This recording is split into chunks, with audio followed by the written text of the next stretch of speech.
Kita akan bergabung dengan jurnalis Kompas TV Nanda Aprilia dan juru kamera Julian Fernando di gedung DPR RI. Selamat siang Nanda. Nanda, kita tahu bersama tadi kita juga saksikan bagaimana Ketua DPR Puan Maharani mengetuk palu tanda disahkannya RUU KUHP menjadi undang-undang. Sebenarnya Nanda, apa yang membuat DPR tetap mengesahkan RUU KUHP meski sejumlah pasal yang dimuat dalam RUU itu menuai pro dan kontra? Imron, kalau saya boleh mengutip apa tadi yang disampaikan oleh Ketua Komisi 3 DPR RI di depan anggota dan tepatnya di rapat paripurna terkait dengan kenapa alasan kemudian RUU KUHP ini atau KUHP sekarang yang punya yang baru. Tadi kalau saya kutip, KUHP yang lama negara atau aparat negara terlalu powerful. Di KUHP yang baru warga negara haknya diperkuat. Begitu yang disampaikan oleh Habibur Rahman pada saat rapat paripurna untuk menegaskan kenapa kemudian KUHP ini disahkan pada siang hari ini, Imron. Tadi juga ada beberapa hal yang kemudian ditegaskan kembali oleh Habibur Rahman pada saat pidatonya di rapat paripurna untuk kemudian menjelaskan melalui PowerPoint-nya apa-apa saja yang kemudian diuntungkan perbandingan dari KUHP yang lama dengan KUHP yang baru. Ada beberapa poin yang tadi saya cermati. Seperti halnya terkait dengan KUHP yang baru, ini dinilai sudah mengakomodasi terhadap kelompok rentan, yang di mana RUU baru pada pasal 145 pasal 145 ayat 1 yakni adalah menjamin hak bagi penyandang disabilitas dan juga memberikan perlindungan bagi para lansia ataupun kelompok rentan. Itu juga ada yang dibahas dalam KUHP yang baru. Tidak hanya itu, tadi juga dipaparkan mengenai syarat penahanan, yakni kalau di KUHP yang lama biasanya seseorang bisa ditahan dan juga bisa menjadi tersangka ataupun terdakwa. Ada beberapa hal yang menjadi dinilai subjektif. Ada 3 hal yang bisa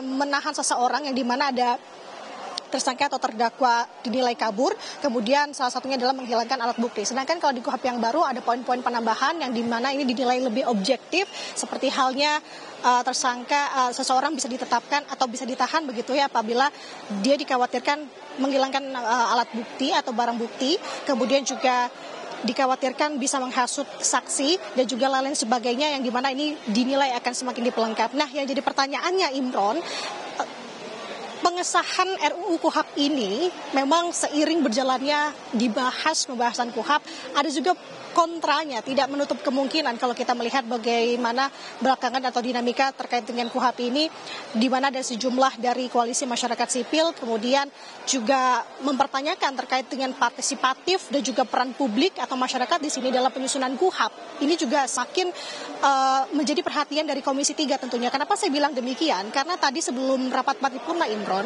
dari perwakilan Komisi 3 dipimpin oleh Ketua Komisi 3 Habibur Rahman, ia menyampaikan ada beberapa hal yang menjadi sorotan. Yang pertama, ia menegaskan terkait dengan belakangan ini munculnya hoax terkait dengan RUU KUHP yang baru. Kemudian tadi ia klarifikasi dengan KUHP pembanding KUHP lama dengan KUHP yang baru. Kemudian juga tadi dalam pressconnya dan juga tadi ia menyampaikan juga di rapat paripurna di depan para anggota dan juga publik tentunya terkait dengan pencatutan lembaga swadaya masyarakat dalam perancangan RUU KUHP. Nah, kalau tadi saya simak, Imron, terlebih dahulu terkait dengan poin pertama, yakni adanya hoax dalam penyusunan atau RUU KUHP yang beredar di media sosial, tadi diluruskan oleh Habibur Rahman. Yang pertama adalah RUU KUHP disahkan penyadapan alat komunikasi digital akan diperbolehkan. Begitu narasi yang beredar di media sosial. Tapi tadi ia tegaskan bahwa di KUHP yang baru sebenarnya menurut pasal 135 KUHP yang baru, hal itu tidak diatur sama sekali di KUHP yang baru. Tapi nantinya akan ada undang-undang yang memang akan dibahas secara hati-hati lagi, yang akan mengundang turut pihak, salah satunya di sini adalah Ketua Pengadilan, untuk membahas terkait dengan konteks penyadapan itu sendiri. Artinya konteks penyadapan ini sudah tadi dibahas oleh Habibur Rahman. Kemudian juga ada poin kedua terkait dengan hoax yang beredar di media sosial, seperti halnya polisi bisa membekukan tabungan sepihak atau rekening tabungan, data pribadi, yang dimana sebenarnya tadi ditampik oleh Habibur Rahman pada pasal 139 KUHP baru, semua bentuk untuk pemblokiran tabungan data pribadi harus dilakukan dengan seizin hakim atau ketua pengadilan. Kemudian ada 2 lagi poin, yakni polisi bisa ambil HP dan juga data elektronik, di mana kalau di pasal yang baru, tepatnya di pasal 44 KUHP yang baru, semua bentuk penyitaan harus seizin dengan ketua pengadilan negeri. Dan yang terakhir adalah polisi bisa menangkap atau melarang menggeledah penahanan tanpa adanya konfirmasi tindak pidana. Ini juga ditampik dengan KUHP yang baru, tepatnya di pasal 93 dan 99 KUHP baru. Semua itu harus dilakukan hati-hati dan ada juga 2 alat bukti.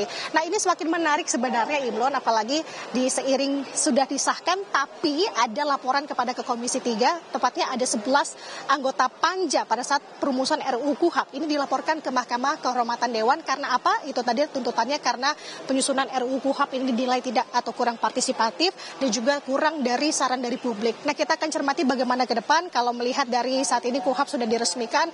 Kalau mengutip terakhir saja, Imron, apa yang disampaikan oleh Wakil Ketua DPR RI Cucun Ahmad Samsulizal kemarin, ya semua tinggal ada judicial review jika memang ada pihak yang tidak setuju dengan isi. Kita lihat ke depannya seperti apa, Imron. Kembali ke studio. Baik, meski menuai pro dan kontra, akhirnya RUU KUHP telah disahkan dalam rapat paripurna siang hari ini. Terima kasih atas laporan Anda, jurnalis Kompas TV, Nanda Aprilia, dan juru kamera Julian Fernando.